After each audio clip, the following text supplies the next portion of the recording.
My name is Russell Warren. I'm the managing editor for Utah Theater Bloggers Association, and I'm here today with David Ivers, one of the artistic directors for the Utah Shakespeare Festival. And we're here to talk about the current 2016 season and also some things coming up in the future that you guys have announced recently. Number one thing, today, August 12th, 2016, you folks announced a change to the new American Playwrights program. Can you tell me about this change a little bit? Yeah. So myself and Brian and some of our terrific staff have for a while articulated a desire to move the NAP program into a kind of third dimension in a way. And what I mean by that is for us to take what was essentially a reading series into a developmental scheme. And so today we announced, after a lot of planning and with a great committee, a new initiative that will essentially replace NAP, but really build on the foundation of NAP. And that initiative is called Words Cubed, borrowing from Hamlet's lines, words, words, words. And this is a new platform for new play development. Essentially, we are putting our resources and our energy and our time behind embedding inside of our programming plays that we develop and taking them into full production. And this will start to materialize in 2017. And then I think hopefully roll out every year, if not every other year, depending on, of course, the material we get and the new scripts that we're reading and developing, and commission, which is really the largest new component of Words Cubed in comparison to NAP, commissioning new works and new voices. And I think it's a really exciting kind of endeavor for us. It binds us to the future definitively. And also, the Ames Studio Theater was built in this beautiful new complex in part to foster new voices so that we might reach the Shakespeares of tomorrow. And I think we needed to put something in place that ensured that we were heading in that direction, and that's hence the announcement. Interesting. So it's no longer that the staged readings are these self-contained events anymore. It's now more of a pipeline to production. Is that fair? Potentially. Yeah, the readings will still exist. The goal, if I'm thinking like 5 years down the line, you might see something like there's Words Cubed readings throughout the season. Maybe there's 3 or 4 readings on a random weekend. And then somewhere, maybe toward the end of August, there is a mini festival. And that mini festival might look like 2 readings and the opening of the production that you saw on a reading scheme the year before or 2 years before. And that weekend would be kind of a little festival unto itself inside of our festival. Those are some ideas we brainstormed about. But I think our patrons will only see an expansion of what already exists, if that makes sense. No, it does. Now, this year's readings were How to Fight Loneliness and One Big Union. Mm-hmm. You've already committed to How to Fight Loneliness being on next year's season. Is that part of this way of mixing the readings with the production schedule? Exactly. Okay, so we should see more of that in the future. You will, yeah. Excellent. Before, the readings were underneath the education arm of the Utah Shakespeare Festival. Now the readings are under the production arm. Artistic arm, excuse me. No.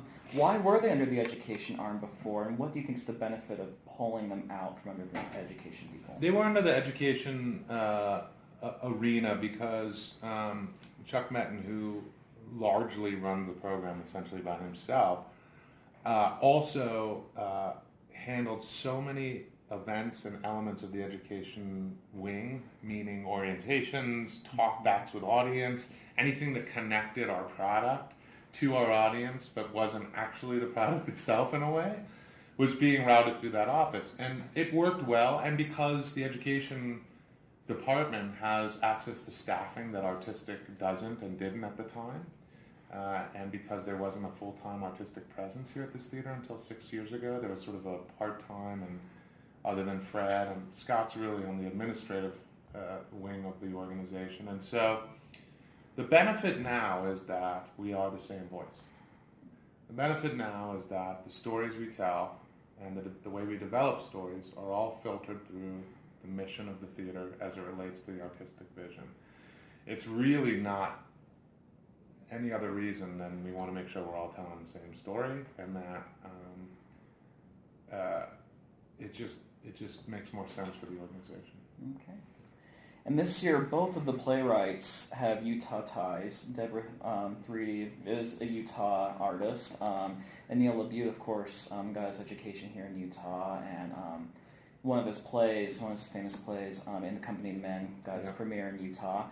Is that just a coincidence that these are both Utah authors, the first year you're starting to make this transition, or is there a conscious effort to hear more local voices? Well, I think we've always had a commitment to local voices in the NAP program. That's always been essential, and I think that should be essential to the future, that our community has got to be represented in some way, especially because there's so few artists, meaning like actors, playwrights, designers, with the amount we hire that are actually from here, although you'll see a fairly large presence in our acting company, because Brian and I are still learning a lot, but one thing we're trying to do is kind of put our money where our mouth is, in terms of making sure that the community is represented, even though there's not really much of an acting community in Cedar City, but we still have students from SUU in our company. And so I don't think it was really a conscious decision in some ways that these two playwrights happen to both have Utah ties, as much as it is a fabric of what we've kind of always been doing. And Neil LeBute is a special situation, and this is a really, I think, amazing play that still needs some work, and he'll acknowledge that as well, and should, because it's new and it's being developed. And look, he is here and coming here distinctly because of his ties with Chuck Minton and Utah. And Chuck passed the football to us, and we sort of took it to the finish line, And Neil is great, and he's been great, and we've talked and emailed, and it's totally bizarre to be like, I'm talking to Neil. And he's such a great guy, and he's such a great writer.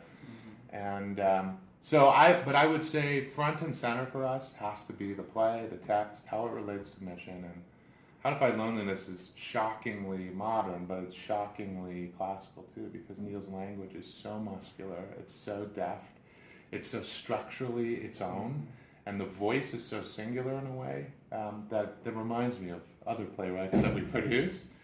And also, it's chosen I should say the word, although it sounds pretentious, it's almost curated inside of a season that deals with other issues that are dealt with in that play, but through the lens of Shakespeare's voice. And so the way these plays are going to speak to each other become very important to Brian and myself, and that's calculated thematically. Less so, oh, you're from Utah, come put a play on, So it's not like a Utah-based affirmative action. You just got Utah artists who are the icing on the cake of producing great work. I think so. And I think we will. We do want to nurture local artists, but we also want those local artists to rise to the surface in the pool of national artists. That says something as well. That's exciting. So there may be a year where there aren't any. There may be 5 years when there aren't, but it doesn't mean that we're not looking. Donovan Marley, who was the previous artistic director of the Denver Center before Ken Thompson, said this great thing about kind of local artists and community artists, and he said, we always want to be looking, we always want to be searching, but remember, when it comes to the first chair at the symphony, violinist, the first thought isn't local, it's who's the best, and that's what we want to get after, I'm glad you mentioned next season, because as I said, it's How to Fight Loneliness. You're doing 9 plays next year instead of 8. We are. But that's me knocking on wood. Yeah. But I noticed that the majority of these plays are new works. Why more of the shift to new works away from the classics? Well, they're not necessarily. They're still classic. Like The Tavern is a classic, which we're producing. George M. Cohan's sort of only straight play, but the adaptation will be a premiere, and so it is a very important American play that is just being adapted to be set here in Cedar City in southern Utah, because we think again, community. We also think that's a story that needs to be told, and what a really neat idea to bind together something that brings us locally, but also exposes people to a new old work. The Mary Zimmerman Treasure Island is a very similar situation. Treasure Island is a play that fits so squarely within our mission here at the Utah Shakespeare Festival. We just happen to be able to connect the dots on a new adaptation. And so I think for Brian and myself, it has simply been about innovation and moving the theater forward. How do we do what we say we were going to do what we say we were going to 6 years ago? The quote from us was, and I think it's on one of the interviews we did with you early on, honoring our legacy with a keen eye to the future, and these plays that are, quote, new, are based on tried and true platforms. And so the shift, I don't know that you'll see it again every year. You're not going to see 4 titles that are regional premieres but you will see some innovation inside of what our mission is. Gotten a lot of feedback about people being disappointed that we're not doing the Henry Sixes right away next year. I'm sure that's on your list. And just to clear the air on that, we're halfway through the history cycle, which we committed to. We were the first company, the Oregon Shakespeare Festival followed suit, but to announce that we were producing all of the canon in 12 years and the history cycle in order. And then people say, we need more Shakespeare. It's like, wait a second, we made a commitment to you, and we're honoring that commitment. We're taking a break from the history cycle because to adapt and to conceptualize and to visualize all 3 Henry Sixes and how they're going to work, it's going to require more than 1 season. It just is. And so we want to be able to offer something that is really exciting. I don't know what that is yet. It could be one of them is in each theater. It could be all 3 of them are in the studio, and you're eating dinner in the middle. It's so long. It could be an adaptation where we combine the 2. I know, I want to hear the letters. I know you want us to do all 3. But I don't know yet, and that's the truth. And that's what's exciting about it, is that we're giving ourselves permission to innovate around those productions. So. Now we've talked about further out in the future. Let's talk about near future. You're in rehearsals for The Odd Couple right now. Tell briefly, people watching this video, how is this production different from your typical Odd Couple production? Well, I'm glad to say I don't know what a typical Odd Couple production is, because I have neither seen it nor have I been in it. I've done scenes from it in college. As a matter of fact, until we were looking at it, that's the last time I read it. And then when it came up a year and a half ago, and I brought it in and said, I just read this last night. I found it in my basement. I was cleaning out boxes, and I said, this is a brilliant script, And the difference here is simply the device that Brian and I will be playing both Felix and Oscar, not at the same time, but we'll be switching off roles every other night. You can catch me as Felix, and the next night as Oscar. And at the end of the week, it's me knocking on wood again, the audience will decide who they want to see as Felix or Oscar right before the show, and we'll run backstage. And Brian and I are already joking that, boy, I hope I'm Felix on those nights, because you at least get 20 pages to look at your lines, because he enters later in the play. So the other thing that I do think distinguishes it is we're the kind of theater company that does that stuff well. Mm-hmm. We just are. It's the right kind of fit for the Randall Theater in terms of what the set does, We're the right kind of company in terms of having enough, now, myself included, sort of almost middle-aged, if not middle-aged, salty character guys, And we also celebrate the greatest writers that were, and... In the 20th century America, that includes Neil Simon. Doesn't it? Mm-hmm. Doesn't it? Definitely. So as you're rehearsing this, do you have an out-of-body experience when you're switching roles and Brian's doing the scene you just did? I will tell you, Ross, I'm so anxious all the time because we're in the midst of trying to learn the lines, and I'm not going to lie, it's daunting. It's daunting just on the pure muscle memory as we get older. It's fun. I mean, we're having a good time. We're only 4 days in, so right now it seems like, oh, we can get it. And then I go home and I wake up at 3 in the morning in a cold, panicked sweat. I dreamed last night that I was my understudy called me for Mary Poppins, which I'm not in, and said, you have to go on as Mr. Banks today. And I thought, these dreams are coming from something. They're being informed by something I must be going through. So, now you and Brian have had quite a long relationship here at the festival.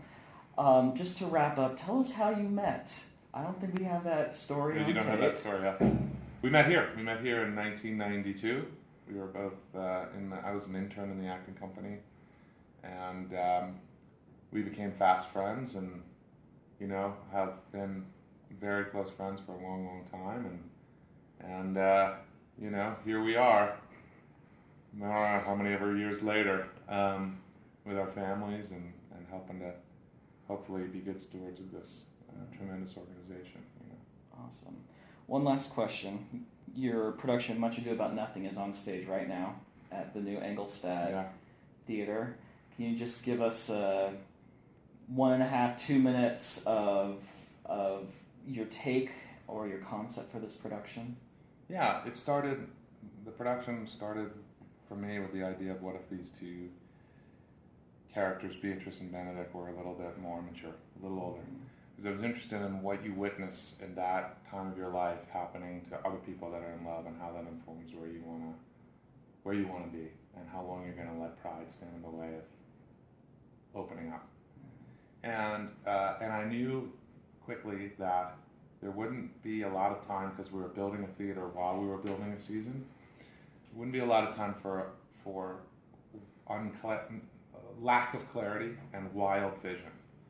And so I chose to make sure that whatever we did, that every part of the production, which is just simply set in Leonardo's orchard, and every part of the production was informed by what exists there. And so I call the set and the world my own personal farm-to-table restaurant with a kid's playground in the middle of it. But if you squint, you will see that it's a kind of pastoral world, but inside of it there's a world that demands middle-aged people climb all over a jungle gym of sorts to get what they want. And so that's kind of what you see. And the last part of it was just informed by my research on the title, which is Much Ado About Nothing, but would have been received Much Ado About Noting in Shakespeare's time, as many people already know. And so I thought, what if we really just paid attention to this time, having done it, that nothing happens in the play without people overhearing it, taking note of it, and that's what spurs people to action. And for me, that's the thing I'm most proud of in the production, because I think it's really clear that people are moving in different areas and pursuing what they pursue based on what they hear. Interesting. Yeah. Great. Well, thank you. You're a very busy man. We appreciate your time. I so appreciate all you guys do. Thanks for the coverage, and keep up the good fight. Thank you. All right. Take care.